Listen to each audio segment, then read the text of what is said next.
جادوئی سوئی۔ کسی ملک میں ایک جادوگر رہا کرتا تھا۔ وہ مختلف علاقوں میں جا کر اپنی جادو کے کمالات لوگوں کو دکھایا کرتا تھا۔ جادوگر کے پاس بے شمار جادوئی چیزوں کے ساتھ ایک جادوئی سوئی بھی تھی، جس کے حکم دے کر وہ چند لمحوں میں کچھ بھی سی لیا کرتا تھا۔ سوئی کو کام سے روکنے کا ایک منتر بھی تھا جو وہ کسی کو نہیں بتاتا تھا۔ اس کے گھر کے پاس ایک شرارتی لڑکا رہتا تھا جس کا نام فراز تھا۔ فراز پڑھائی میں دلچسپی نہیں لیتا تھا بلکہ کھیل کود میں اپنا وقت ضائع کرتا رہتا تھا۔ ایک دن فراز کو شرارت سوجی اور وہ جادوگر سے جادوئی سوئی مانگنے کے لیے اس کے گھر چلا آیا۔ فراز نے جادوگر سے کہا کہ اسے جادوئی سوئی چاہیے کیونکہ اس نے کچھ پردے سینے ہیں۔ جادوگر نے کہا کہ میں ایسے بچوں کی مدد نہیں کرتا جو پڑھائی میں دلچسپی نہیں لیتے ہوں اور ہمیشہ جھوٹ بولتے ہوں، اس لیے میں تم کو جادوئی سوئی نہیں دوں گا۔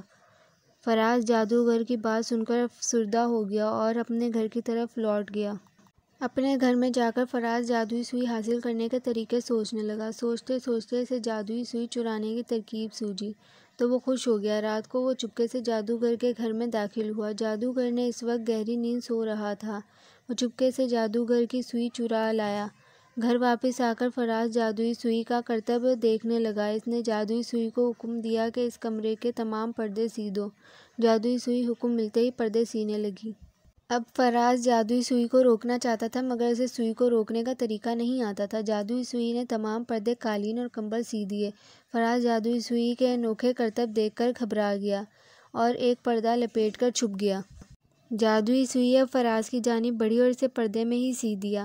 کمرے میں فراز کا شور سن کر اس کے گھر والے آ گئے تو انہیں جادوئی سوئی کے کرتب کا علم ہوا۔ وہ جلدی سے جادوگر کو بلا کر لائے جس نے جادوئی سوئی کو رکنے کا حکم دیا۔ حکم ملتے ہی جادوئی سوئی فوراً رک گئی۔ جادوگر نے فراز کو پردے سے باہر نکالا اور خبردار کیا کہ وہ آئندہ کبھی چوری نہیں کرے گا اور پڑھائی پر پوری توجہ دے گا۔ فراز کو اپنی شرارت کی سزا مل چکی تھی۔ اس نے جادوگر سے معافی مانگی اور ہمیشہ دل لگا کر پڑھنے کا وعدہ کر لیا۔